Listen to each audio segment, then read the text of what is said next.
You alright? You alright, baby?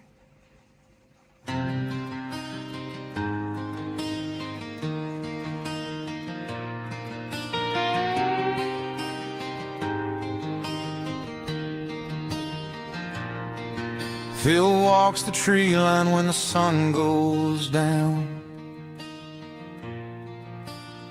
Boots in the gravel on the edge of town. Backpack rattles with a lantern and a map. Looking for the thing behind it. And then 2 3-foot tall, 3.5-foot tall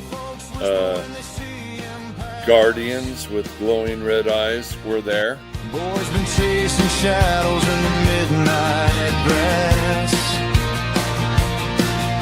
But Phil just smiles at the cold night air. 'Cause something out there knows he's there.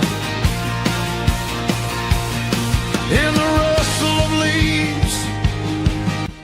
Kid, I've experienced everything from angels to demons to ghosts to all kinds of other things I can't explain. I had my first Bigfoot encounter back around 2012 or something like that. Chasing ghostly echoes in the pale moonlight, from forgotten forests to the deserts deep, where the old bones hide and the spirits creep. With a camera and courage and a trail to see, he'll follow any legend through eternity. Yeah, the world's full of whispers most folks never see, but they all know. I think disclosure is inevitable for one simple fact. This is true. UFOs are real. You can ignore the truth, you can distort it, you can hide it, you can lie about it, but you will never destroy it. Lights dancing in a cold black sky. Track bent branches where the tall grass sways. Heard something breathing in the forest. A guy standing next to my bedroom door, only at night, and he stood there, and I was 3-4 years old, and my mom thought I was crazy. And when the fire burns low and the coyotes sing, you can bet he's hunting something strange again. Through the static and dark, through the myth and the lore. Obviously, I believe that these things exist after the stuff I've seen. So you can't say to someone who's seen stuff, these things aren't real. Obviously, you know. But yeah, people keep telling me they're not real, but I know they are.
running wild and free.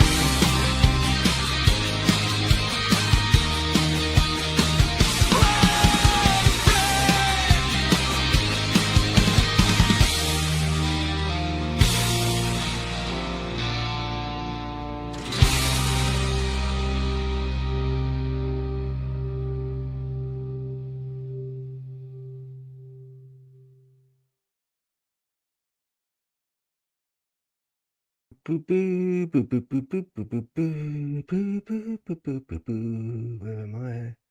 Wait 1 minute. There I am. Hello, welcome to Friday Night Files. Hope you're having a great weekend so far. Well, at least work's over. That's the main thing. You can forget about that, unless of course you're a shop worker, and I'm a suck. I don't think I'd be very good anyway at like retail, you know, the general public. Yeah, it's not something really that I would, it's just the, you know, patience. You need a lot of patience, don't you? You know, no, we don't have it, sir. No, I've told you we don't have it, sir. No, no. But have you checked out this podcast? It's really good. I might be able to hang out one of them. But anyway, yeah, I hope you're all keeping well. Thank you very much for joining. First of all, I'm going to have a little look at the comments. Let's see who has joined us. Oh, I just want to give a shout out also. Drew Hollings, our newest member of the channel. Thank you very much, mate. Appreciate it. Lovely having you on board. And it's very fortuitous, actually, because there's two things happening tomorrow. One of which is I'm going on a great ghost hunt. Now, it's going to be a bit of a funny one because I'm going to try and do it live, because I always try and do things live, but I don't have an awful lot of luck. I've got friends who can do a live, and it doesn't matter. They can be sitting on a toilet in a bunker somewhere. They can still stream live. I have trouble when I just go out into the woods. For some reason, the signal just goes, no, Phil, no, you're not having it. You're not going to be streaming live. And I'm like, and I'm just glitching all over the place. So I'm going to try it anyway. This one, it's an organized ghost hunt tomorrow. I'm going to do it live. I think it's organized by a group I haven't been with yet. So it's going to be a shock for them, because normally what I do is I tend not to go about with the main group. Any groups that like Wayne Seaton and Spookanori and other groups that I've been with know that I tend to sort of drift off on my own, because I think that I like to have an interaction, and I believe that these entities that we're dealing with, they're jesters, jokesters. They like to have a one-to-one, you know. And I think when you pile in as a group of 10, 20, it doesn't always you know, come up with very much. Occasionally it does, but not all the while. But so tomorrow I'm gonna try doing a live. Okay, it's a great place that I'm going to. Absolutely fantastic. It's an old school, basically, and something to do with leprosy years ago. Yeah. So you know, me and a ghoulish part of me, you know, anything that sort of like falls off, brilliant, you know, because it's, you know, with me the age I am, I mean, I'm very close to stuff falling off me, to be honest. But so I'm going to be trying that. So with the members, the channel members, I am going to be doing a special live earlier in the evening so that you can have a layout of the pad. All right, so be able to see where is what, you know, what rooms where, what's going on, and get a bit of a layout, you know, so you know what's going on. But later on in the evening, I'll be putting it out public.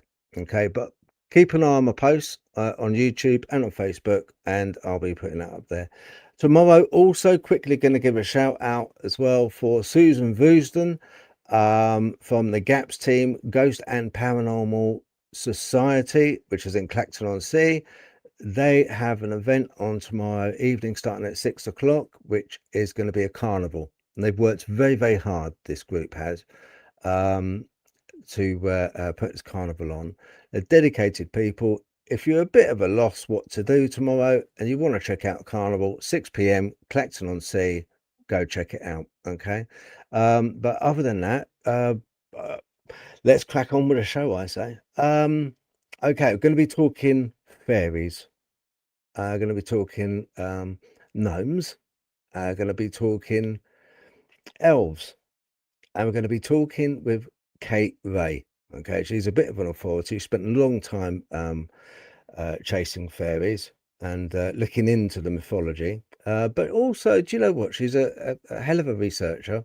I've been following a lot of her work, and she's diversified off, and she does a lot of paranormal work. She's a great researcher, and I'm very, very lucky to have her on. So everyone, please, in the comments, make her welcome. Let's bring her on right this minute. Let's have a look. Hello, Kate. Good evening. I can't help but smile every time somebody says anything about fairies, because even to me it sounds ridiculous to my ears. But I'm gonna prove it different this evening. Excellent. Oh, that's great. No, good news. I like the idea of fairies. I really do. I think it's I like the idea of fairies because it's very often in the past. Yeats was one which wrote an awful lot about fairies.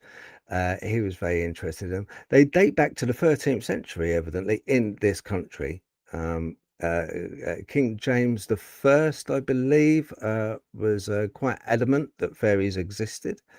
And yeah, I just find them fascinating. And there's so many offshoots.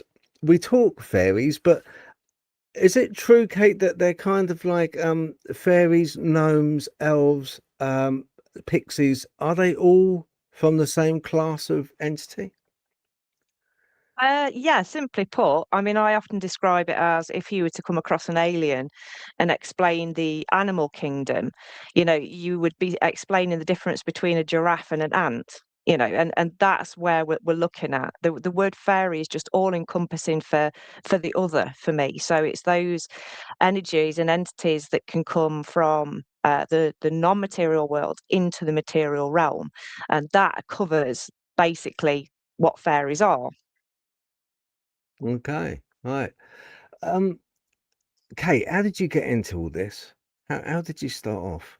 What was it? What was the catalyst that you sort of woke up one day and thought, oh, do you know, I'm gonna talk about fairies. Yes, I'm going to talk about the mythological entities, creatures that people call fairies. Was it I a moment that you just had, or was it something that came from your youth when you were younger? I think that there's twofold to that. I think the phrase it was baked into me, so it's never ever been a subject that I've not understood on some level or other. Talking about fairies came when I became a paranormal investigator, and was shocked when I came into the field about how little understanding of non-human entities within a haunted environment there is. And I kept my mouth shut for a couple of years, because when I opened my mouth, I got ridiculed. And then I just thought, you know what? I genuinely believe that I need to be out there talking to people, because if we're going into haunting environments, how you deal with these non-human entities is very, very different to how you deal with the dead, or how you deal with, you know, uh, whatever your religious belief is, but the more demonic realm. Um, so yeah, it's baked in. The fairies, the ghosts, the weird, the strange, the 14 is all baked into my being. But talking about them was definitely a lot later. Oh, okay. No, thank you for that. Thank you. When you were younger, did you have any paranormal, anything that happened to you paranormally? Because a lot of times, investigators and people that delve into the darker side of life, should I say, the more unknown, the more paranormal side of life, often um, have had already experiences in their life, maybe when they were younger, which they couldn't quite understand and stayed with them. Did you find that that was something that happened to you? When I was a lot younger, I think I've experienced a suppression of memory. It wasn't till recently that my mum told me about me having there was an old man in the house that I was absolutely petrified of and wouldn't sleep with the lights off. But I didn't have anything, it wasn't one of these moments, a sort of a light bulb moment as a child where I just thought this is something that I've got to pursue. I mean, when you talk to any investigators within the world of weird, you have very distinct camps about where people have come from. So you have those people who have had a loss in their life, so they pursue the paranormal to try and gain some understanding of losing a loved one. You have those who have active paranormal activity in their childhood and they want to pursue answers from that. I mean, there's a couple of other strands, but I'm firmly in the camp that I'm the kind of person that I'm that curious that if somebody says don't push that button, damn right I'm going to push that button. And I think that the biggest curiosity in the world for me is that's not material. So it all kind of meshes and blends into it. And it wasn't until I was 15 that I had my first, I think, real tangible experience, and that was a fairy experience, which I think changed the course of how I viewed things and how I approach life in this segment of my life, in the paranormal. All right, go on then. Spill the beans. What happened when you saw the fairy? Oh, it's really early on in the talk for me to talk about this, but yeah, I'll Yeah, spill the yeah, beans. let's do it. No, let's do it. We've got a lot to cover. Don't worry about that. So we can fill the time out. I'll pad it. um I mean, this is the point at where people who are watching and yourself will just go, okay, she's batshit crazy, she's off a rocker with this one.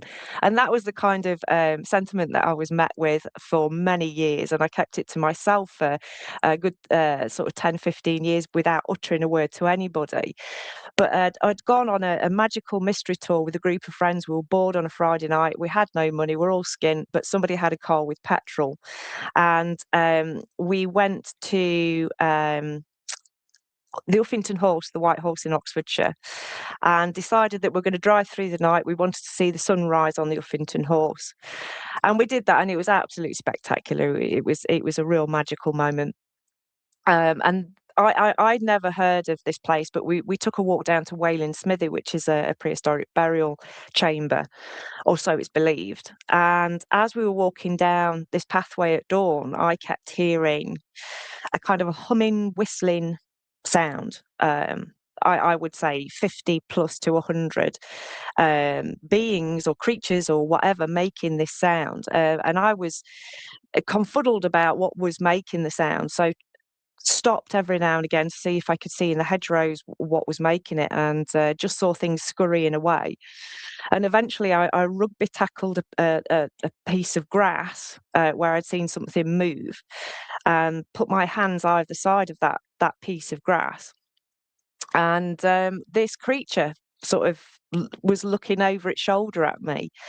It was about the size of a large fist, toad-like body, mouse-like head, had fur going down its back. But before I shouted out my expletives and it squealed at me, I remember thinking, it's got tweed trousers on and a pair of braces.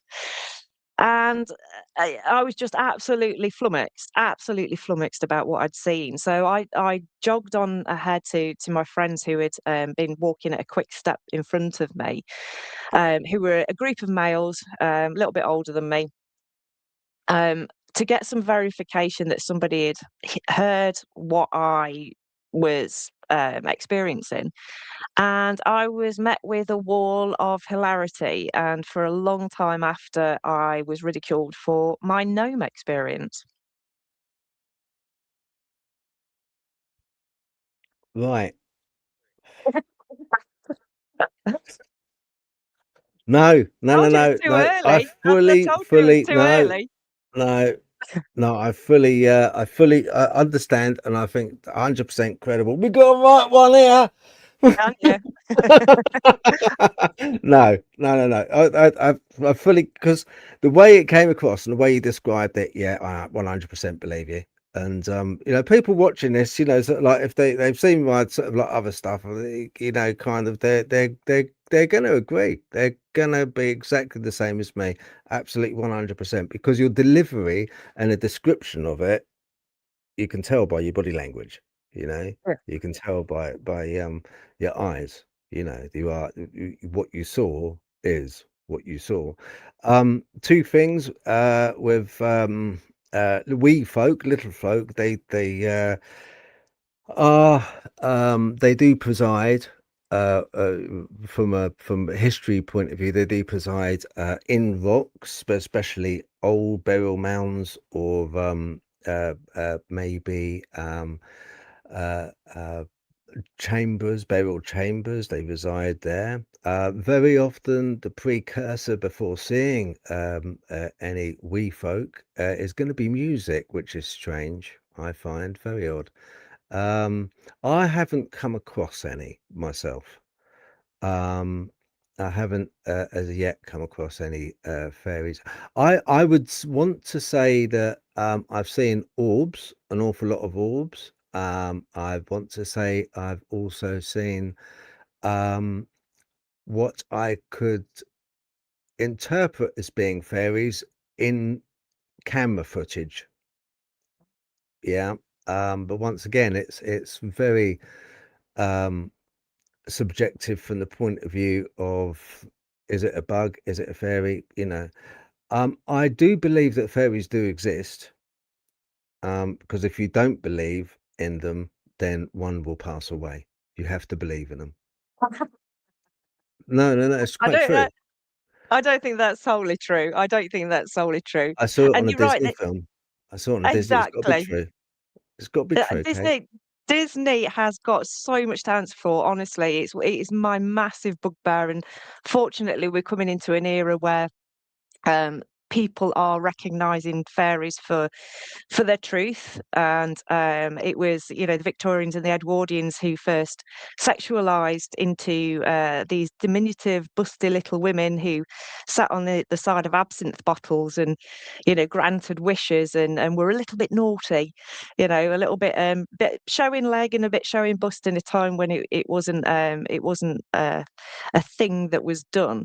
And then Disney caught on to that, and furthermore just made it such a ridicule. And I mean, this is one thing. When you can imagine me going out on my first ever talk, my first ever conference, where Mm, I spoke about the history of fairies, and where they come from, their origins, and they do predate written history. 13th century is the first um, sort of written data that we have in this country, but it's certainly not the only data that we have in this country that we can look back historically.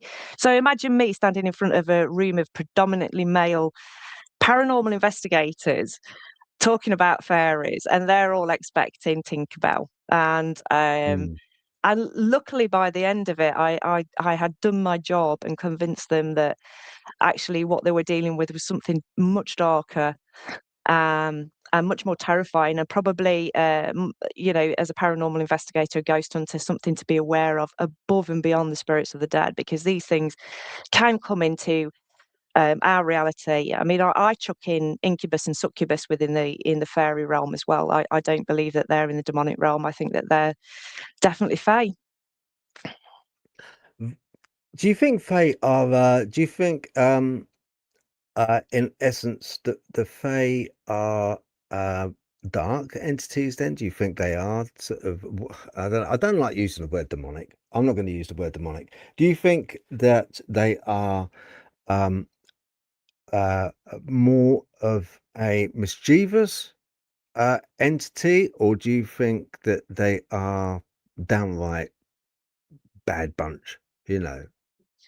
I think, again, if we go back to the animal kingdom, if we take it in terms of, you've got snakes that can bite you, you can keel over dead within an hour, and then you've got like, cuddly, cute little kittens. The range within the Fae realm is just that. You've got benevolent to malevolent, and you've got malevolent that absolutely surpasses anything of the demonic realm. I think the thing that we have to remember all the time is, though, these are tricksters all. That is their undercurrent personality throughout the whole Fae realm. It's like, trust nothing. If they tell you're going to give you a wish, you are definitely going to be paying for that somewhere down the line. Or they offer you some delicious food. I mean, this is a trope again that comes up in abductions and UFO. But if they offer you delicious food, do not take it, because that's some kind of trickery going off. And both historically as well as in modern encounters, people talk about this trickster element. And I quite like it, even in the darker end of the spectrum. I quite like that trickster element, because it keeps us on our toes. It keeps us thinking. It does, yeah. This is where we get a lot of bleed over. So, you mentioned that they're tricksters. I do know them to be, from the point of view that I don't know them, but I do understand that you have to have a certain amount of reverence if you ever met a fairy. And people don't. I think Kate will back me up here. Don't ever think that they are teeny, teeny, tiny, tiny little things all the while. They can be 6 foot. They can be even taller sometimes. You have a certain protocol with fairies. Fairies demand reverence. They demand that you are polite. I personally wouldn't ever give your name to a fairy, nor ask for the name from a fairy. Not that they would likely give you one anyway. Um, uh, but I do think that there's a bleed over when it comes to things like UFOs, aliens, that type of entity. And it's funny that, do you know what, Kate?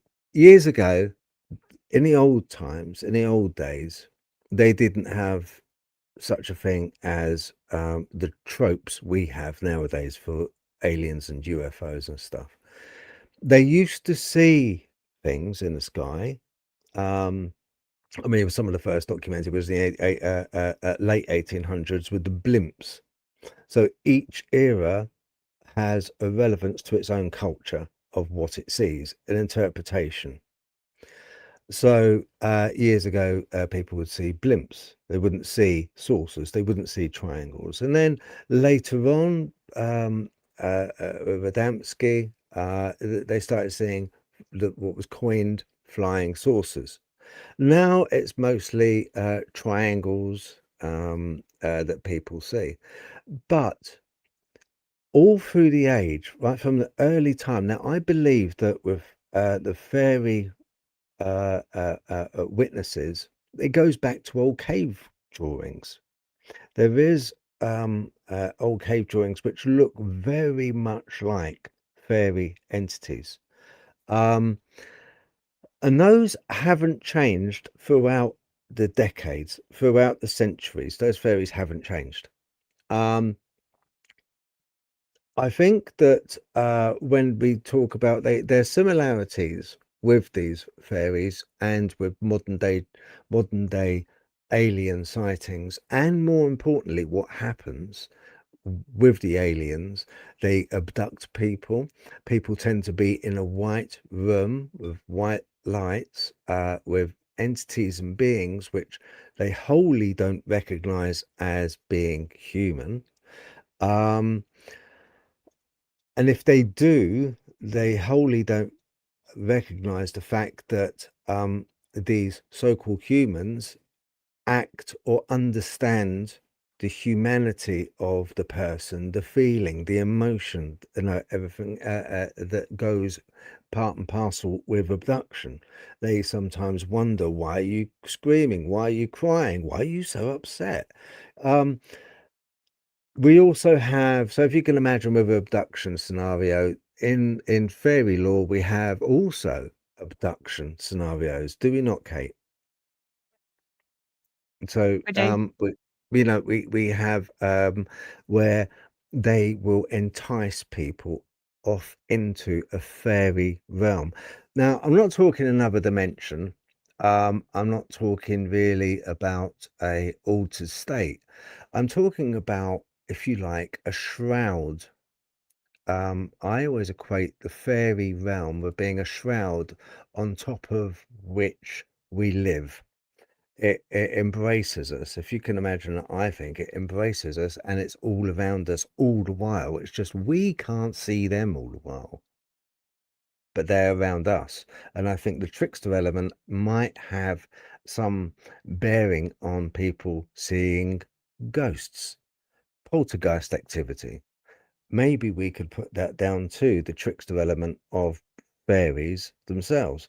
Maybe the abduction scenarios that we see, that we know now, years ago they also knew in past history as being abduction into the fairy realm. Very often they would introduce a changeling. So they would take a human child, and they would then bring in a changeling. What do you know about the changeling part of things, Kate? I mean that has just been that goes across Europe, that the notion of a changeling. And I mean the I suppose the psychological aspect of it, the humanization of it, is it's thought that when children were displaying mental health issues of all kinds of varieties, that they were then said to be a changeling, that the fairies had come along and swapped out their child for a fairy, basically. And I mean, I think there was a case, and it wasn't that long ago. I think it was in the late 1800s, where actually a child had been thrown into a fire, into a hearth, because the parents believed that it was a changeling baby. So it was something that was deeply within the consciousness of people. Right up until that time, when even at the start of industrialization, people were still believing that. Sometimes lumps of wood or pieces of coal left in a cot, and the parents still believed that that was their child.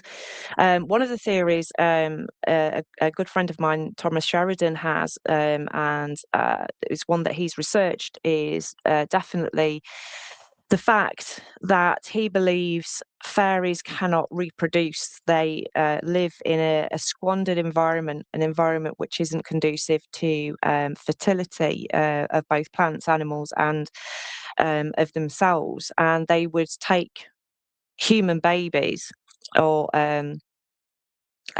surrogates, human fairy hybrids, and then leave them to human beings to raise, and then take them back into fairyland.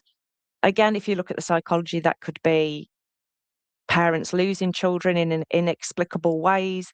That it's kind of playing with those ideas and thinking of them in terms of psychology, and then thinking them in terms of could this actually be happening, and where did these notions come from? Because the notions just didn't come from nowhere. There must have been some grounding for these kind of stories in folklore, and often they are incredibly gruesome. I mean, even the stories where we see fairy marriages with human beings often doesn't end well. These it's either war or death that's brought about by these interactions.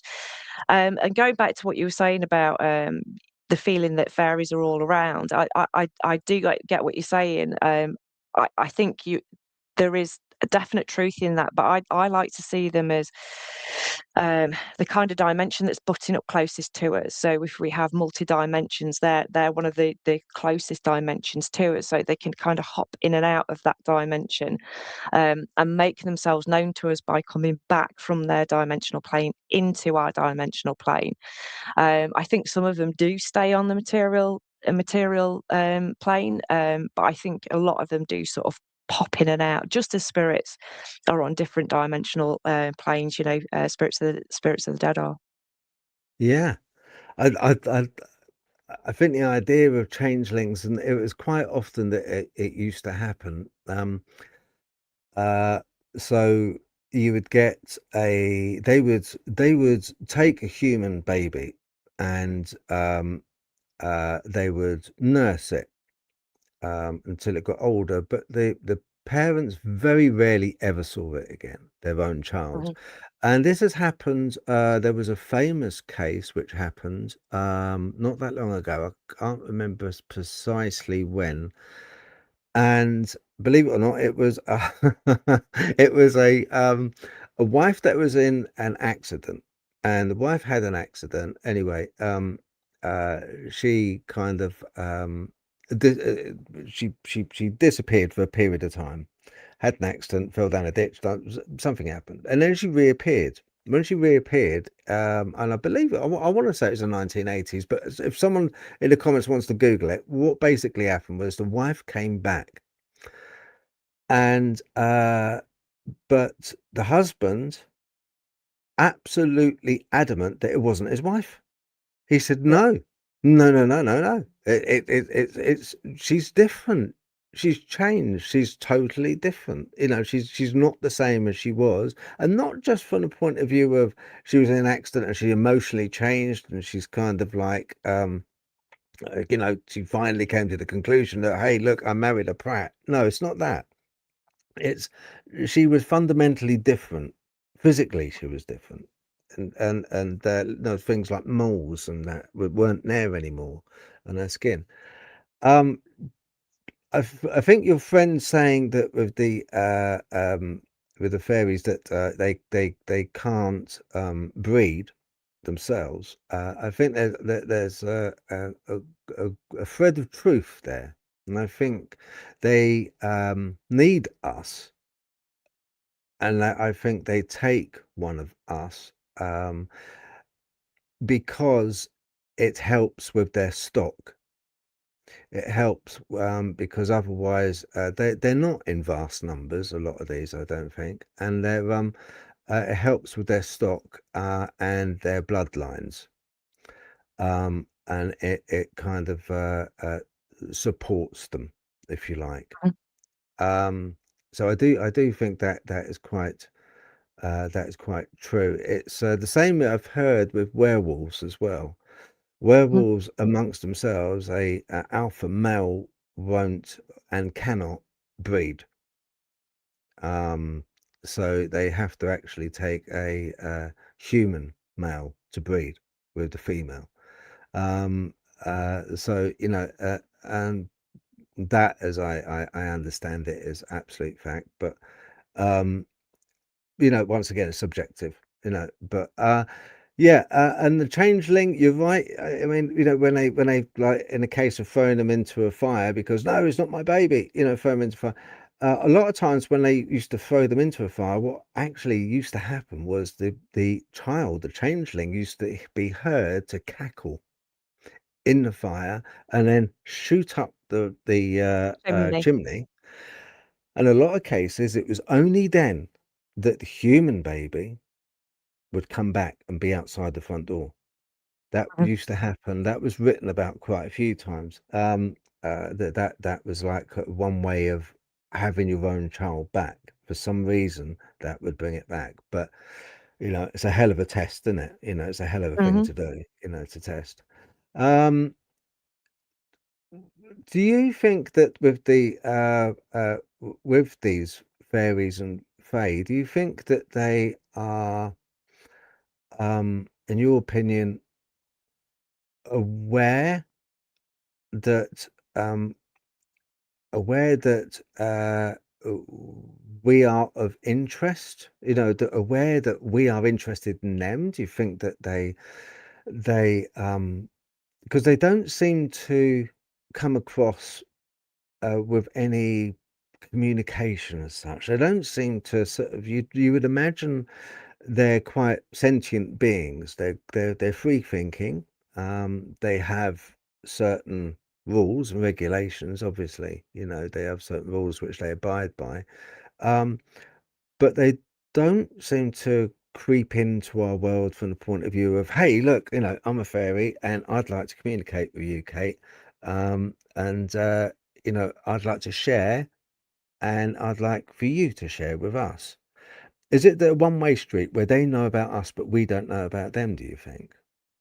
No, I think it's completely the opposite, and I think a lot of the time we put down their interactions with us as spirits of the dead and as demons, quite simply. I mean, I'm part of the Fairy Investigation Society, and Dr. Simon Young, who heads that up, has put together a lifelong body of work, which is the Fairy Census, which is multiple books now of people talking about their fairy experiences anonymously, and predominantly it was the UK.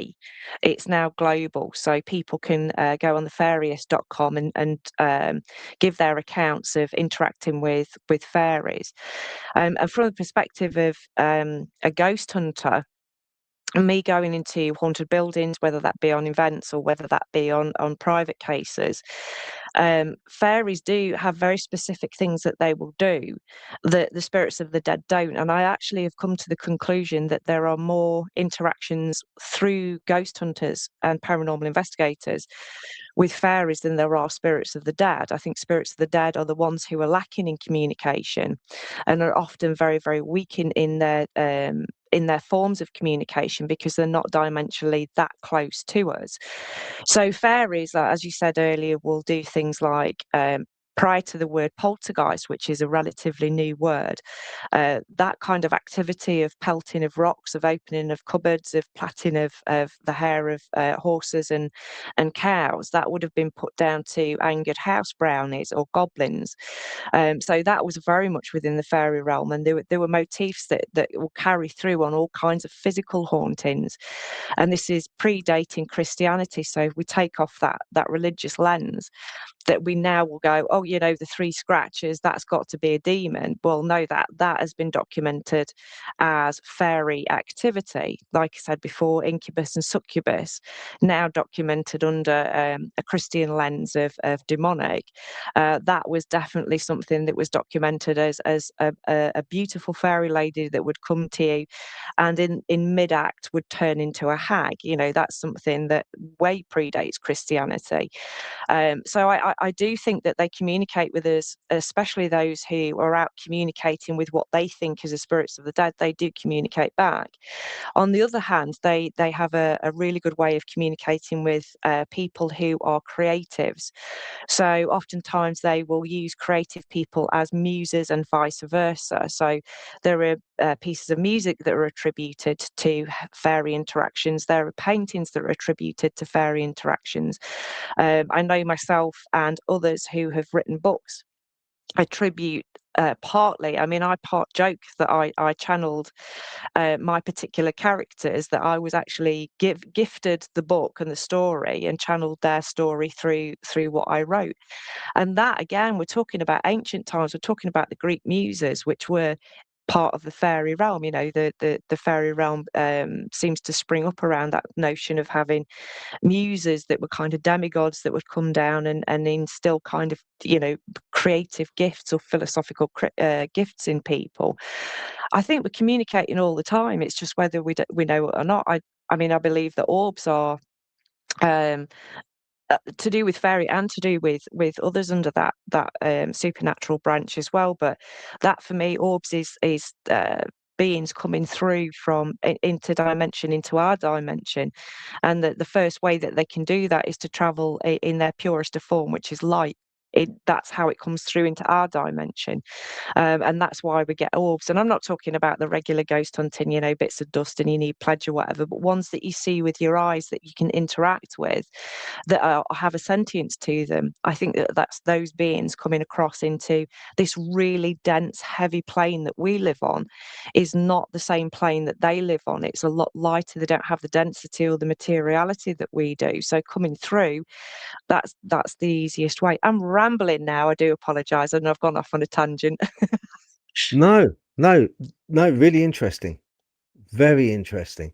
No, absolute no. I like the idea that there's a correlation between, them acting or manipulating people via ghosts. Mhm.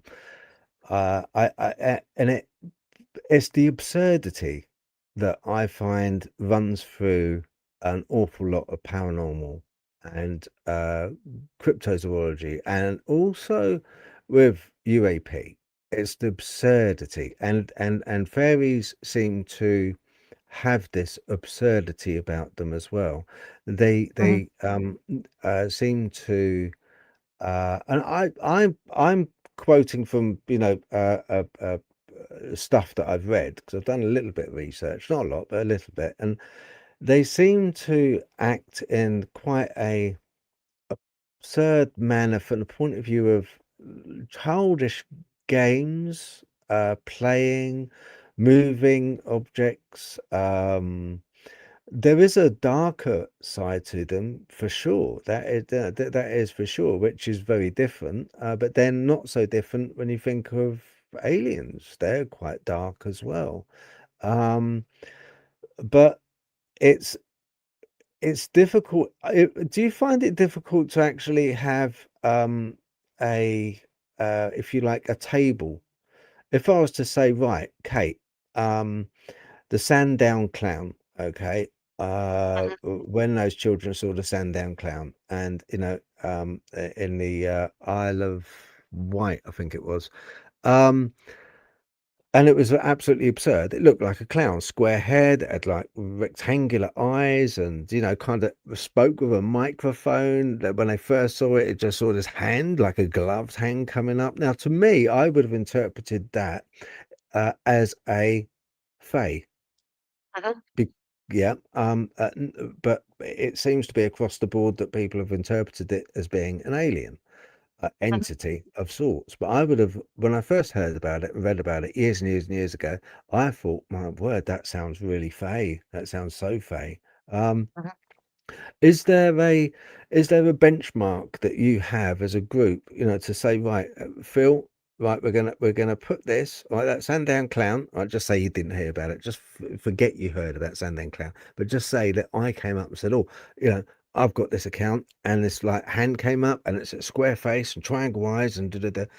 Is there a list? Is there like maybe a list of rules or uh, credentials that you have to match to categorize maybe a paranormal sighting as a fae or a fairy, or as from an alien to a fae or fairy? Is there a list of credentials that you have, markers that you have as a There's only group? there's only one, and that is if that person who had that experience felt that it was a fairy experience above anything else. And that is the only difference. So if we receive reports, or if I mean, I often, because I talk about it so often out in public, I will get people sidling up to me going, I've never told anybody this before. I know I'll get ridiculed, but this is the experience I've had. And I've had people tell me about them seeing twig men, men made of twigs flying through the air, and just just a whole raft of absolutely extraordinary um, tales that these people and experiences these people have had. And I'm not there to judge anybody, but the only criteria that I can see from the Fairy Investigation Society, and this is a personal criteria for me, is what made you think that that was fairy? Because if you look at the fairy census, I'm going to be giving a talk tomorrow about this actually in public, but when you look at the fairy census of modern encounters, you have there is one in there where a couple in a car experience a small woman by the side of the road who is dressed described as dressed funnily, like not in this era's clothes. And when they turn the car back round, it's at night. So when they turn the car back round, she's nowhere to be seen. Now, if I was given that as a paranormal investigator with that hat on, would I think, is that a ghost?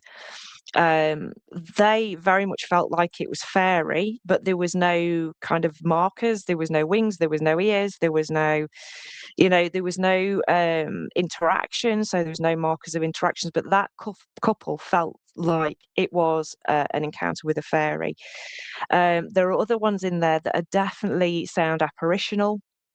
where these beings are see-through and disappear and dissipate.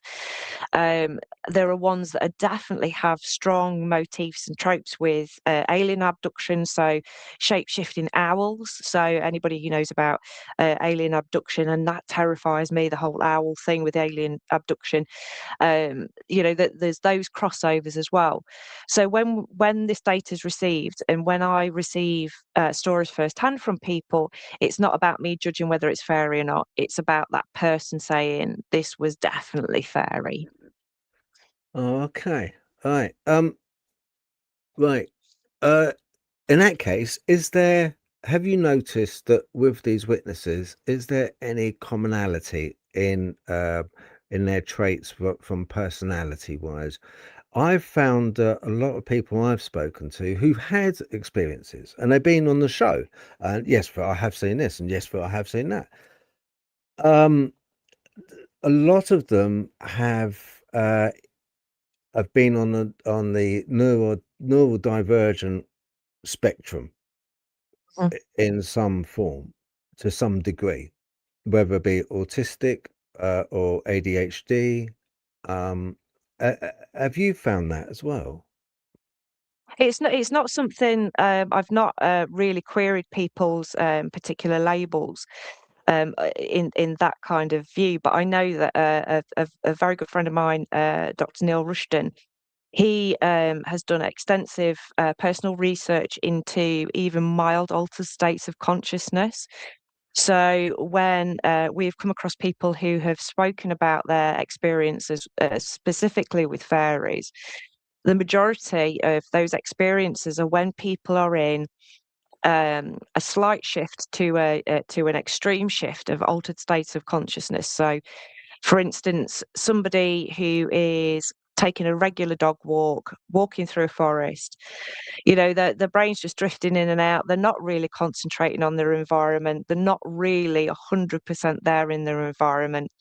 And their brain state is not it's a relaxed brain state that they're in. Right the way through to people who take ayahuasca or DMT, having the same experiences of elves and little people. So that there is that seems to be a theme or a thread that other people have picked up on. So it's a particular brain state at time. I don't know whether the overarching of brain state is something.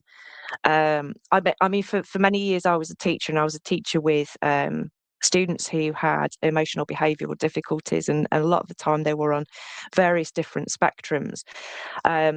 So to be able for me to see that and to pinpoint it in people, it's not something that I've particularly clocked, but I've not consciously sought that out, and I don't know whether that's something that is particularly useful as data either, because I think all kinds of people have all kinds of odd experiences, and I was talking about this the other day as well about people saying, I've got a logical mind and I've never had one of these experiences. And then when you actually start talking to them about, the whole raft of experiences that you can have under this kind of umbrella, and they'll say, "Oh yeah, that's happened to me." I've known who was ringing on the house phone.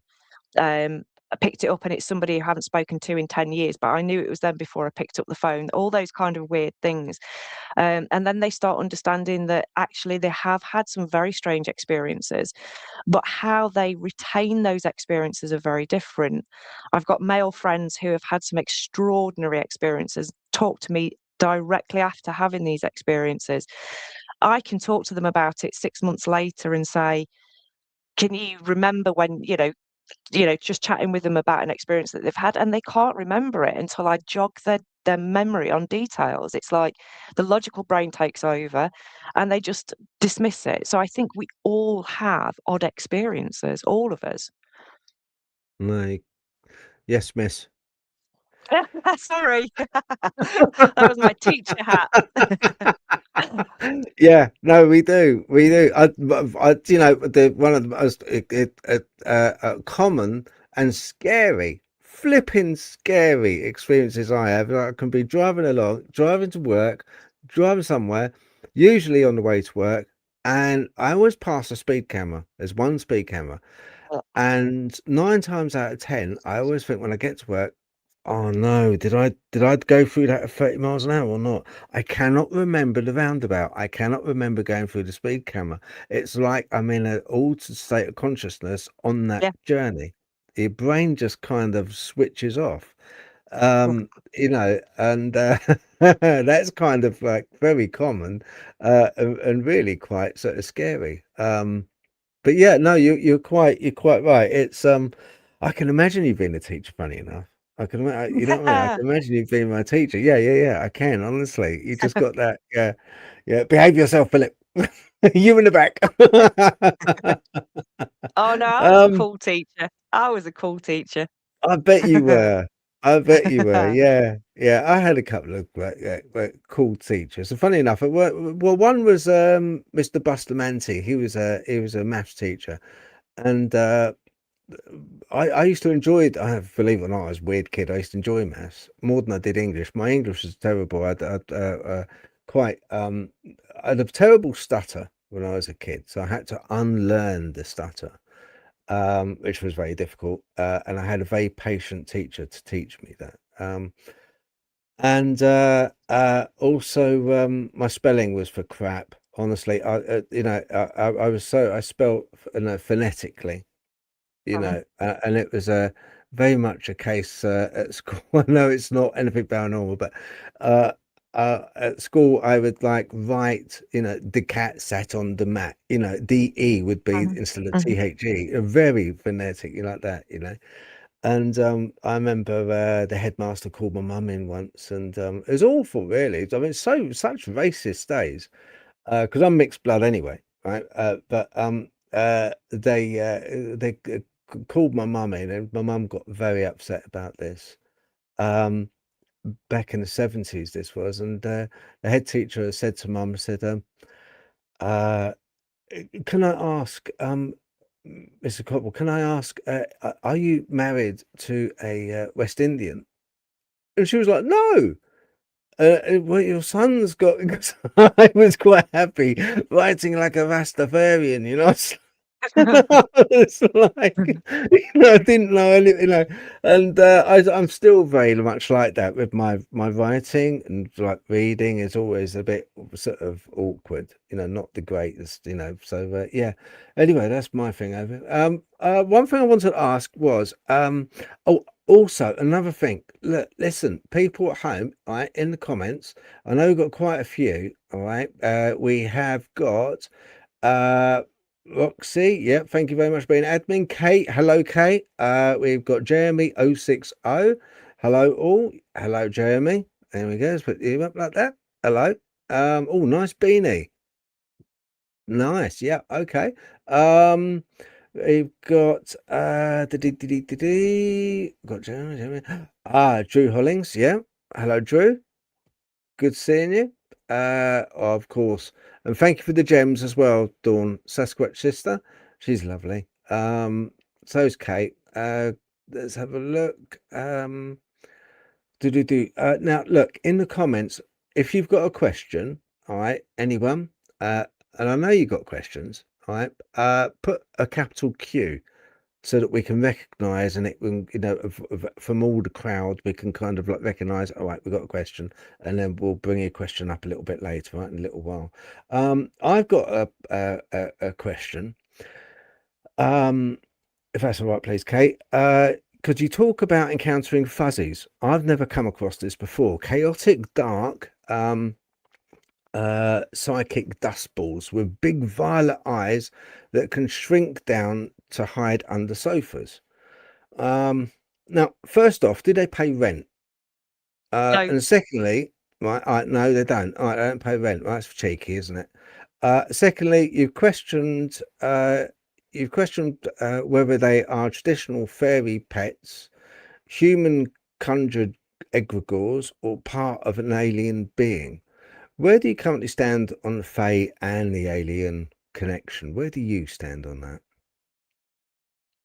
Oh, I used to really enjoy the theory that fairies were alien and it was just they were presented in a way that people could understand them. So people understood fairies, small humanoids, that they had difficulty in understanding sort of the classic grey or so these beings would present themselves in a way that our brain could understand them. You know, from the 1950s, we saw a drop off of fairy encounters and we saw an increase in alien encounters, small beings, big eyes, big heads, humanoid creatures.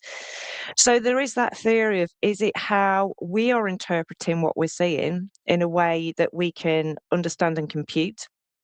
Because believe it or not, we are really quite limited in our senses and how we interpret what we see. Or is it that these beings are actually presenting to us in a way that we would understand them within a modern context, whether that be, you know, pre-industrial revolution, post-industrial revolution? I am coming more to the conclusion that they are separate. There is a separate element, and although that there are crossover ideas and philosophies within alien and fairy realm, um, I think that they are separate. I think that fairies very much are very established and very much there, and aliens are very established and very much there. So that's where I am at the minute. I am a movable feast. I am all for having my mind changed on any different subject. It's because who knows who are any of us to say that this is factual? Because if it was and we knew it, we could prove it, we could put it out to the world, and then it wouldn't be exciting, and we could all go home, have a bath, and have some dinner. So I like to keep it curious. Yeah. No, I agree. I think, yeah, keep it curious, and I like the part of all bath together. That's all right. Yeah. No, big bath though. Yeah. Bagsy me, soap on the rope. Do you think it is something that is? What's your feelings on the creation of an egregore? Just for people at home, egregores are thought forms. A famous one was the Philip experiment, which was an egregore that supposedly was created amongst a group of researchers and scientists. Or scientific, and there was there was one scientist, I think, there present, and they were in a room, and they gave this character, make-believe character, a background story. They gave this character called Philip, funny enough, lovely name. They gave him a family. They gave him parentage. They gave him a place of birth. They gave this made up character a personality, and it turned out that under in caps laboratory, in a room, basically they were in a room when they did it, and they used to meet up regularly in this room to give the background story. They evidently there was table tapping that happened. I believe it was table tipping as well. Things would be moved in the room. That's the basis of an egregore. It's a group of people that create, as opposed to a tulpa, which is usually a single person that's creating. But that's done through a different method, slightly. But where do you stand, Kate, on the fact of egregores? And do you think that when we deal with the paranormal, I'm going on a ghost hunt tomorrow, do you think that my sensibility, my want to see something could manifest something? Yeah, and I think if you flip the Phillips experiment on its head and actually viewed it as, did that entity put all those ideas into the minds of those people to keep his profile alive, if you like, and it wasn't an egregore that they birthed into the ether, that it was a spirit that was actually there who gave them all the information they needed, that was actually the truth. I mean, the other side of it is, was it a complete trickster who was just hanging around and thought, right, I'm going to be Philip, you know, I'm going to be the person who is center of that experiment. Egregores is a really good one, and it's a recent one which is picking up traction. And I am quite overjoyed that people are now taking this as a serious entity problem, if you like. Egregores are usually created through spiritual or religious groupings of people. Witches create egregores to keep their covens safe. So these egregores become watchers. And it's only when these egregores are kind of unemployed, if you like, when they aren't given jobs or they're forgotten about in terms of a coven or, the dispelling of a coven or any kind of religious group, that they can grow a sentient nature. And obviously they have no real sense of what to do or how to do it. So it's kind of, what do they become? And which makes them a bit chaotic, which would, and quite dangerous, I think. With a tulpa, yeah, to a certain extent, I think that people can create instant tulpas. I think that's usually under traumatic circumstances. I may be completely wrong about this, but this is my feelings about researching. But the tulpas that I've come across have been people who have had early and prolonged childhood trauma.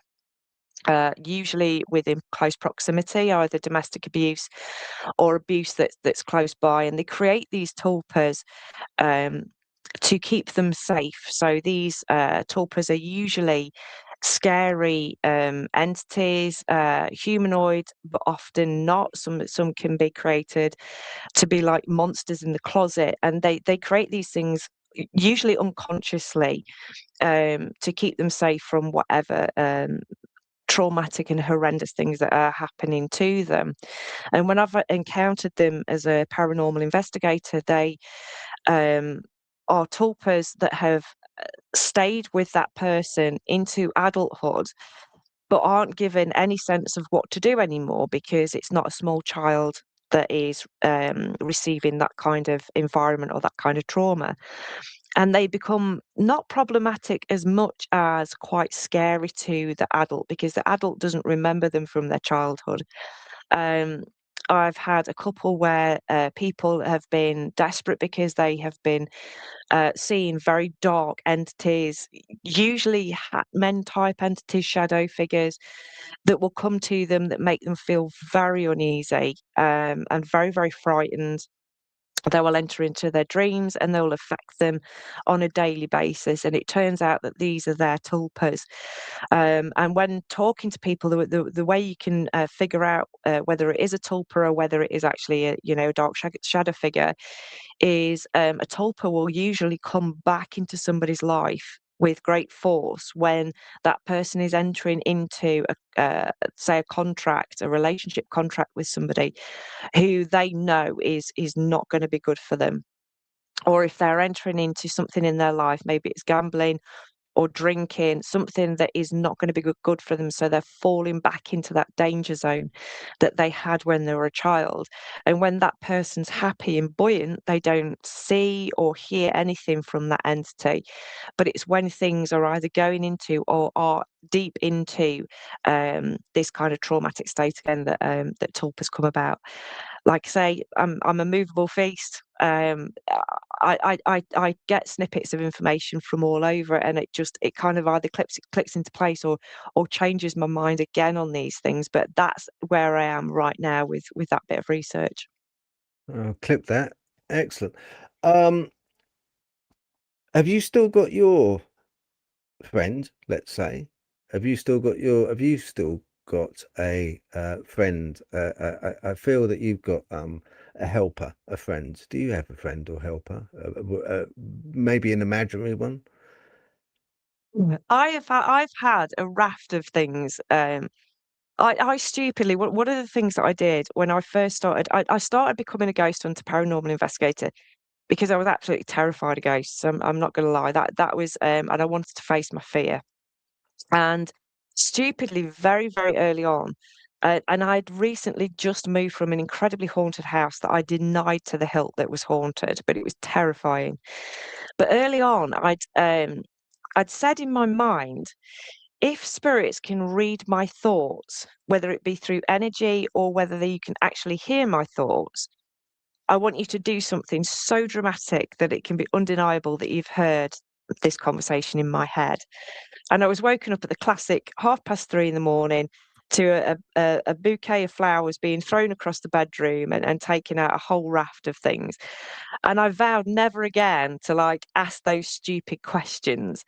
And from then, I mean, I've had lots of weird experiences, and none frighten me anymore. Some shock me. Sometimes I get a bit staticky about them, but I don't get frightened anymore. I had one particular energy that was about. I actually think that I picked it up from the mausoleum at the Hellfire Caves, and that used to pop in and out. That was very, very fairy. It would pull covers off the end of the bed, and didn't feel malevolent. It just felt like a little kid wanting attention. And it would come through when I was out ghost hunting. It'd come through on different bits of equipment, and I had to ignore it because I'm a team lead with an events company. So I had to ignore it coming through, but I knew exactly what it was, and I knew its name. And it would come through on various bits and bobs and say its name. And it, yeah, that kind of dissipated. But the funniest one, when I was writing my first book, I had gone to a number of mind, body, and spirit things, do's, whatever they're called, and I had psychic mediums who had never met me before, knew nothing about me, and I'd had 3 different people on 3 different occasions come up to me and say, "You've got, like, little people around you," and and they were really confused, and I knew exactly who it was, and I knew exactly what was going off. I had all these kind of small energies around me, and I did enjoy that, and from time to time, that kind of rocks up, and I'm sounding like a nutter again, aren't I? No, no, no, no. Clip that as well. Yeah, no, no, not at all. Not at all. I went to the mausoleum on top of the hill, above the Hellfire Caves. Um, and the urn in the middle is, where the beating Yeah. heart. Yeah, where it was beating heart. I don't believe it was there still. I think it's gone now. But if you walk around from where the gate is, where you look in to the left, Mm, walk around. There's a little wall. There's a wall, and I go through the gap in the wall and turn right, and just up that way you'll see a tree. mhm, Very distinctive tree. It's all bent over. Looks like it's a dead tree. But I had a very interesting um sort of run in with an entity there, funny enough, by that mhm, mausoleum just beyond the wall, because this little pathway runs along the wall, and then it brings you out where the church is at the top, just there. But I had a very, very strange run in just there, funny enough. I want to say one honest thing that I was told. I was working with a guy, he'll be anonymous, let's call him Dave. But he said to me, and this is before I was like even mentioned about paranormal stuff to him, because I normally, whenever I meet somebody, I always say, hi, how you doing? Yeah, my name's Phil. Yeah, has anything happened to you in the past that you would say has been paranormal? He said, "Do you know what, Phil?" He said, you're gonna think I'm crackers." I was like, "No, no, not at all, no." Um, and he said, I was walking along a pavement near to where he lived, and he lived right by, let's say, the A10. Okay, which is quite a big road, goes a long way up. And he was walking along there from the traffic lights, walking up, and he passed these shrubberies on the right hand side, just some trees and shrubs by the side of the road. And it was at night time, well, twilight. Anyway, there were street lights, and he said I stopped and I saw this little chap pop up from behind a bush, red pointy hat on, and he just waved and then dropped down again. And Dave said, "I swear I saw that." He said, "I swear." he was working for the same company I was working for, and he told our boss, and our boss is like kind of very black and white, didn't believe in any of that stuff. He's very, I mean, he won't mind me saying, he kind of like, he looked like a Rottweiler chewing a marble, my boss. I mean, sort of like, it scares the bejesus sometimes out of me, it's like, but he told, the boss that, and the boss was like, what do you want about that? But he's adamant, absolutely. Dave was adamant that he saw this, and I said, "Are you interested in the paranormal?" He said, "No." I said, "Have you got garden gnomes?" "No, I don't like them, to be honest." I said, Do you know that's the strangest thing to actually imagine. That's the strangest thing, most absurd thing to uh, uh, uh, fester in your imagination, or if you were going to lie about something and you wanted to make sure that lie was totally unbelievable, that would be a classic lie. But that's what made it so believable, because it was so strange, it was so odd. um that's what I find like really odd with this whole thing. It's like just also absurd. It's almost as if these entities that are playing with us will show us in such a manner that they know that when we come to recount the stories, when we come to tell our tales, nobody will believe us because it appeared to us in such an odd manner. It's almost as if it's done on purpose. There's a methodology behind it. I'm going to make sure that it's not just a case where I'm going to come up and I'm going to shake your hand and introduce. No, no, no, no, no. I'm going to take a vase of flowers. I'm going to hurl them across the room, or a bouquet of flowers and hurl them across the room. It's really odd stuff, which would, to recount somebody, if you were going to go and like kind of see a police officer and say, well, actually, make a statement because this happened. Odd. Absolutely odd. Just strangest thing. Just can Right. I I just go just on want, from can I just go on yeah, from that point crack very, very on there. quickly? Because it's a really good point about us thinking it's odd. But actually, there are lots of different folklore stories about fairies finding humans really odd. That how silly are we that we have a clock to get us up in the morning, and then we get dressed in suits to go to work, and we get in these cars, and we're all time limited, and we have all these funny structures in our life, and we get all flustered, and we're all very, very serious. And the fairy realm definitely isn't doesn't have those kind of structures.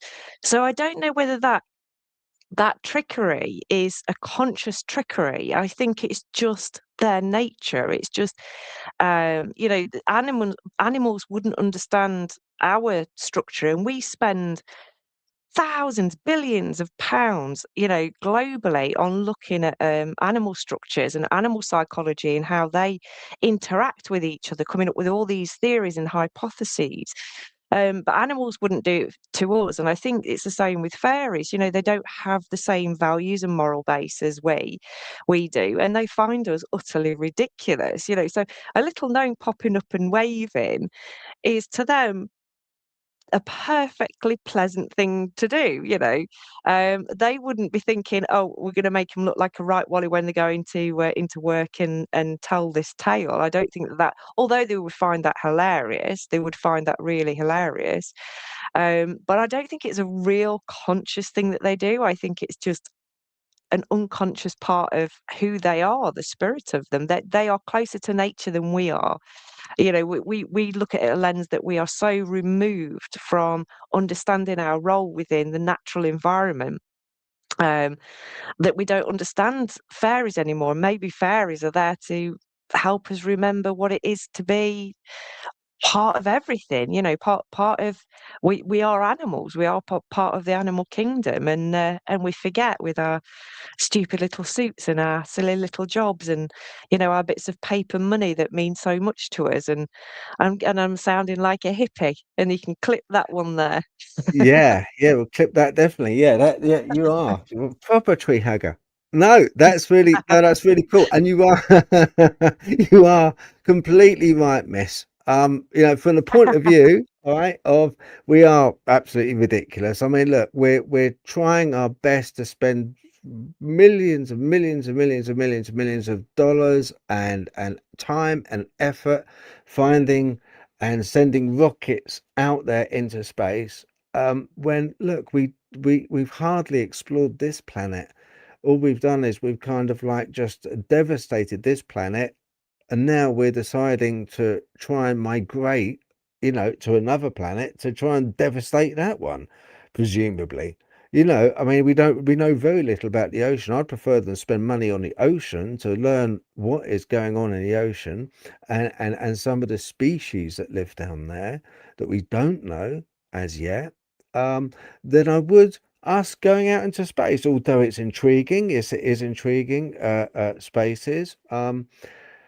But in the grand scheme of things, let's find out about our own planet first, I say. Let's find out about us, because it's the planet which we live on, and it reflects us as a species, because we're living on this planet. It reflects us. So yeah, pardon me. So I think that yeah, absolutely right. Do you think that it's a case that it's an existential consciousness then? Do you think that why they can't understand us is because existentially it could be a manifestation of our subconscious? I'm of a feeling that our consciousness is external to us. I've spoken about this before. People that know me will know that now they'll mute it probably, but our consciousness is external. This is just a processor, and we dip out of a field of consciousness that is running around you, Kate, right at this moment. Okay, running around you is running around me, and at any one time, that information running around you is running around me at the same time. We are able to dip in, we are able to dip out. It's a form of communication, and it's able to take from us as we are able to take from it. Hence, we're able to have these deja vu moments, or we do have these deja vu moments. Hence, I've often said with people that are in comas, and yet, so the synapses, there's nothing firing, the hippocampus, nothing, completely flatline, but they're able to, if they do gain consciousness, to recount episodes where their loved ones come in and kissed them on the forehead, held their hand, and a nurse has come in and sort of, given them meds or whatever. They say, thank you. Well, hang on a minute. How did you know I was in the room? I think it's an external manifestation of consciousness. But do you think that it could possibly be? Do you think it could possibly be that these entities? Now I'm going to wrap them up into one single origin. So with fairies, with ghosts, even with aliens, do you think that it's an external manifestation of our consciousness, going along the lines of a tulpa, that type of thing? I think, I mean, everything's to play for. I think that the key to this is that we're having this discussion. So, I mean, everything's to play for. When I think about the field of the 14, I see a tree of branches. Going back to tree hugging now, we're not. So you've got your cryptozoology, you've got your UAPs, you've got your alien abductions, you've got miracles, raining fish. You've got all these things that are outside of our material understanding, and things that cannot have at this moment in time data collated from through science. So because science doesn't have the data, they don't really exist. That's how it goes. So everything that's under this weird umbrella, and they are all branches of the same tree. And I think one of the problems that we have right now is that we don't have joined up discussions between the cryptozoology community, between the paranormal community, because we're all gatekeeping information. We're all sat there in our little ivory towers under these headings going, no, it's got to be a ghost, and it's only a ghost, and no, it's got to be this because, that's why Nessie exists. And everybody's gatekeeping lots of information. And it's not when you go until you have sort of broader conversations that you can understand that there are so many similarities that you can start opening up. And then you can start opening up again into the fact of, is it all reality? You know, I often joke that we are spooks in meat suits. We are literally energetic beings that are stuffed into a material body to have this experience. And if that's so, the possibilities are mind blowing. And I do agree with the analogy that, you know, that we are led by an external consciousness, and in spirituality you can see that as an interchange between soul and spirit. And there are lots of far greater people than me that talk about it in terms of, we are literally avatars for a higher spiritual being that's playing out these experiences safely. So I'm not actually, I'm a playing character for somebody who is in another dimension, who's wanting to have caters an experience having this conversation with you. So once you start going down the rabbit holes, the Warren is dark and deep, and you never ever come out, and everything is interconnected. It's mind blowing. You're quite right, miss. Honestly, I agree with you as well. I do. I think that, you know, it's so fractured, these groups. And that's part of the problem. And, you know, there's a lot of backbiting and, well, not backstabbing. So, and there's a lot of, you know, with the groups, as you say, there's a lot of gatekeeping going on. And I think until we realize, like you say, that there is a central, um, not, let's not say origin, but until we realize that there's a central human manifestation which results in the same consciousness, and results in the same responses throughout all of these different fractured groups, from cryptids to UFO aliens to ghost paranormal. Because at the moment, you know, it's quite true. You know, the aliens don't really get on with the cryptids, although very often, whenever there's been an alien landing and the UFO scene, there's very often a Bigfoot scene at the landing site, you know. But those two groups don't particularly like each other. They don't kind of like get on the whole. And you know, with the paranormal groups, I mean, they just like hate everyone, I think, you know. You know, so it's just sort of one of those things. But you know, it's talking about just quickly talking about Bigfoot. You once brought helium balloons and rainbow drops to a haunted warehouse to playfully interact, right, with child spirits.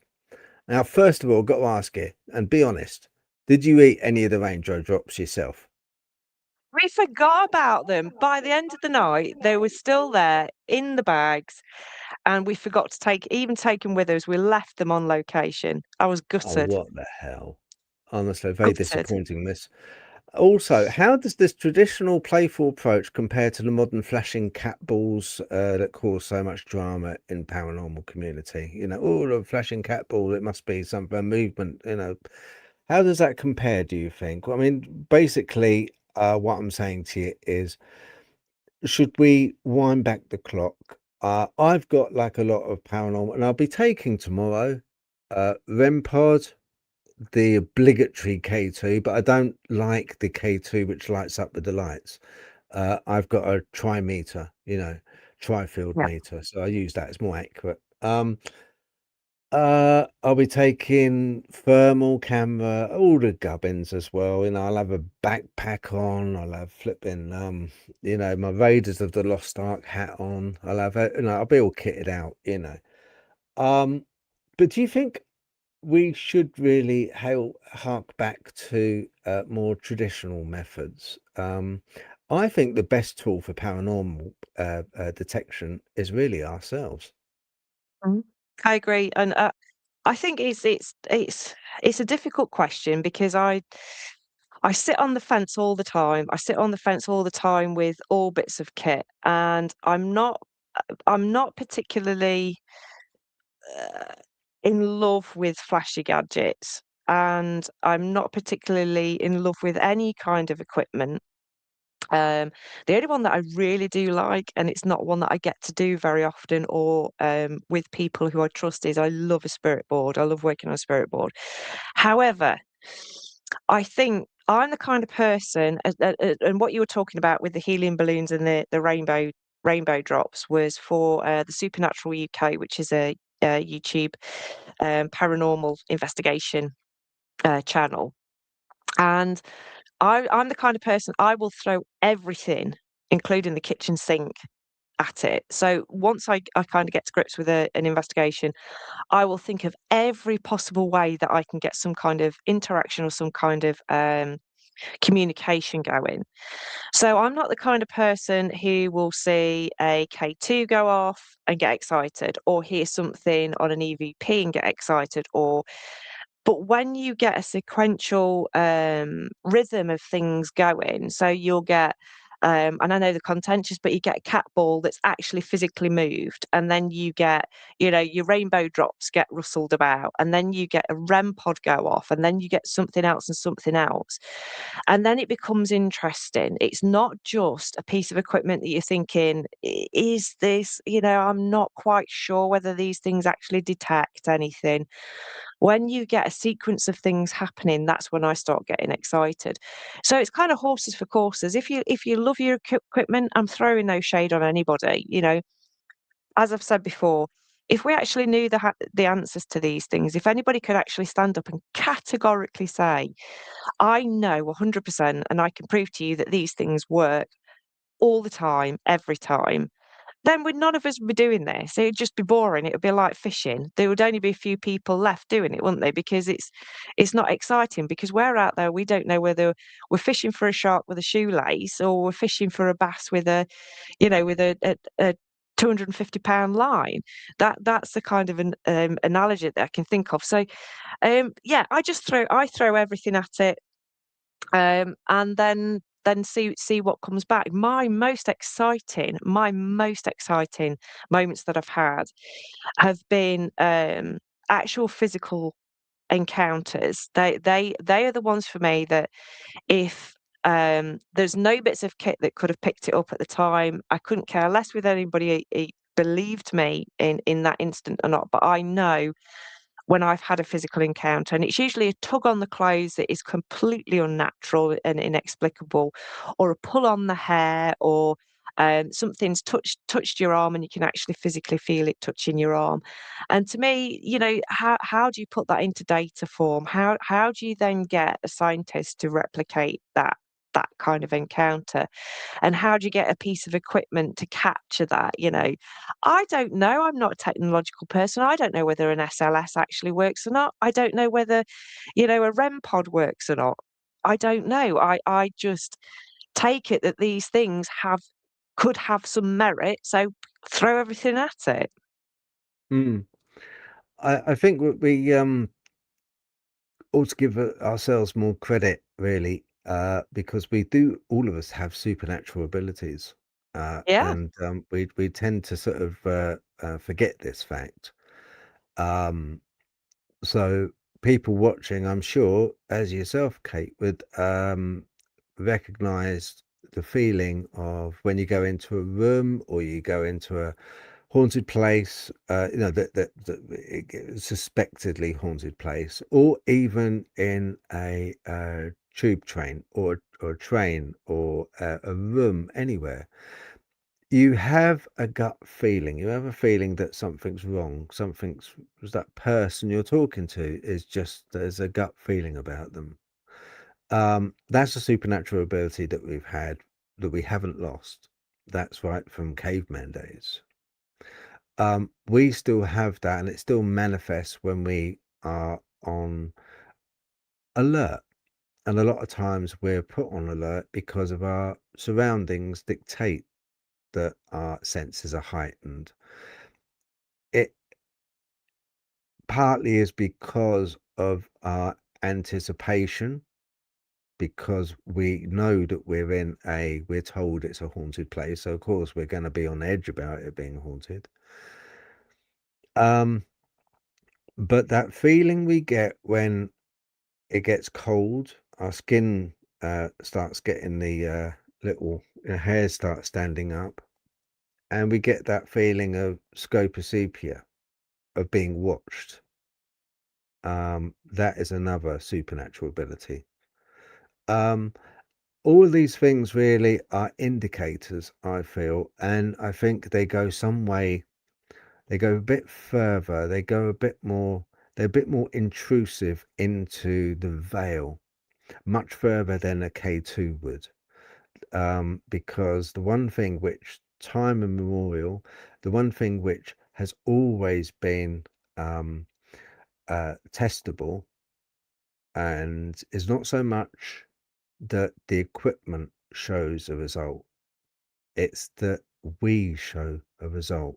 They tend to always react to us, and they tend to get a reaction from us, not the equipment, from us.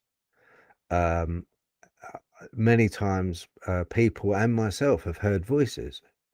We've heard our name called in a house, and we've sort of shouted, "Did you call one?" "No, I didn't call you." "I could have swore I heard my name being called then."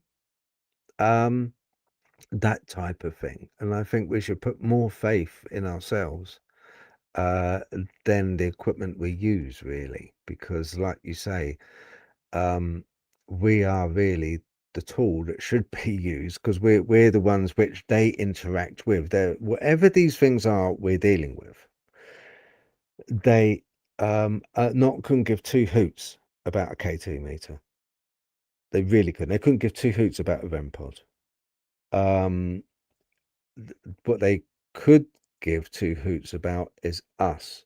They could give two hoots about, and they're not going to do it on cue, like you said. They're not, but they won't do it on cue. They're not performing animals. What they will do is they'll wait until we switch everything off. We'll turn around to leave, and then they'll tug on your t-shirt, or they'll tug on your dress, because they go, haha, guess what? I was here all the while. So it's us which they're interested in. So I believe really us being a tool should be what, if anything, we should be monitoring ourselves. Blood pressure, our skin moisture, everything really should be monitored of ourselves to see what reaction, see what interaction it has with us. If I had that capability, that would be brilliant. Yeah, so I mean that would be the the best way around it. We're coming up to 1 hour 37 minutes, Kate. Because I was going to keep it at 1.5 hours. Let's have a look, see if anyone. I think people got some questions. Have we got any questions, please, Fox? Let's have a look. Okay, let's hang on. I'll put this one up. Right, okay. Question from Paranormal short sessions. Keith. Hello, Keith. I know you, Keith. Question: do fairies ever react with paranormal equipment? For example, the Ovilus VB. Okay. Yeah, I do believe I've had some interaction with fairies through various different devices. I think that they are as capable, if not more so, of using because the technology they understand. So if you've got somebody, a spirit from the 1800s, who doesn't keep abreast with recent technologies, who is kind of just stuck in this kind of loop of their era, they're not, in my mind, going to be as capable of using bits of equipment that are alien to them. Fairies, however, kind of see us, know us, understand our technology, have, I mean, things like, the gremlin in was it Second World War fighter planes? Was one of the wars. So they keep up with that technology. So I think if anything, fairies are definitely going to be more interactive with paranormal equipment, and they quite like it. I think it adds into the trickster element, doesn't it? Going along and setting a music box off they're going to love that, aren't they? Sort of walk past it and this music starts playing. It's right up their street. So if you've got a interactive music box or something along those lines, yeah, I think they'd love that. Yeah, yeah, I think so. I'm gonna bring up. Let's have a look. Wait a minute. Wait a minute. I've got something up here. Let's have a look. Aha. Right. Okay. So this should be coming up now. Here we go. Hair in the Hawthorn. This is your YouTube channel, isn't it, not Kate? Yeah, that's me. Okay, that's you. People, if you want to hear more, and she's got lots and lots of it. She does have her own podcast as well. Look, she's got some really cool guests on. Yeah. I see. I'm not on there though. Oh well. Anyway, yeah. I'll have to get you. Go. I'll get you on. I'll get you on. Yeah. I could talk about Dogman and stuff. You know. That'll be And good. yeah, I could talk about stuff like that and ghosties and stuff like that. Yeah. I'll just wobble on anyway. I'll ramble on for. Oh, Me too. I'm brilliant. Honestly, I could just ramble, cup of tea, vape. I'll just let me go. Yeah. Mhm. So, Hair in the Hawthorn. For people Yeah. listening to this, it's on YouTube. And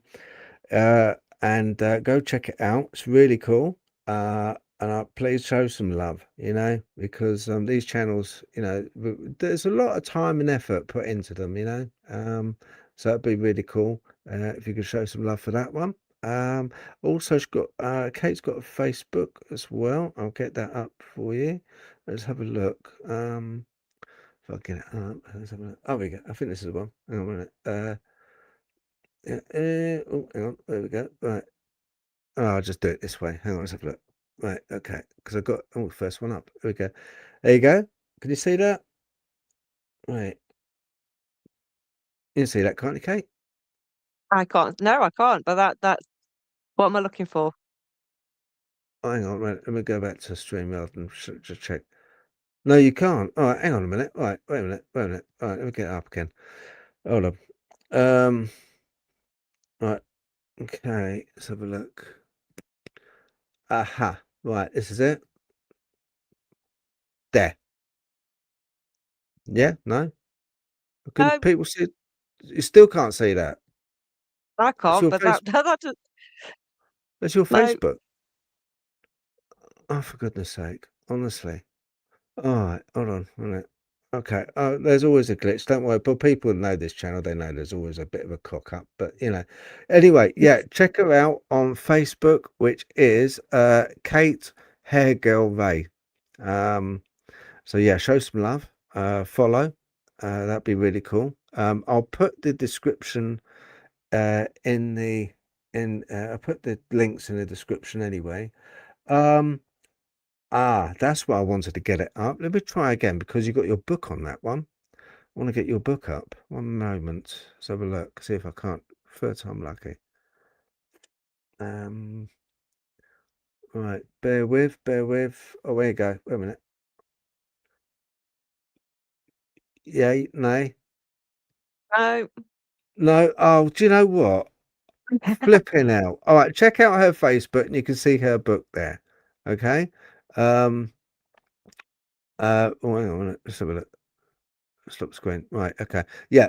Check that out and have a little look. Sorry, Kate. For some reason, it just That's all glitched right. out. It wouldn't do it. I always try and promote a little bit if I can. Oh, Kate, thank you very, very much indeed.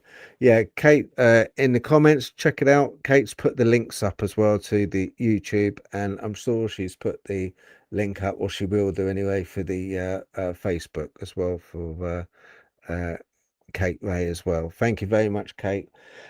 Right, excellent. So, have you got anything that you'd like to mention at all? Anything coming up?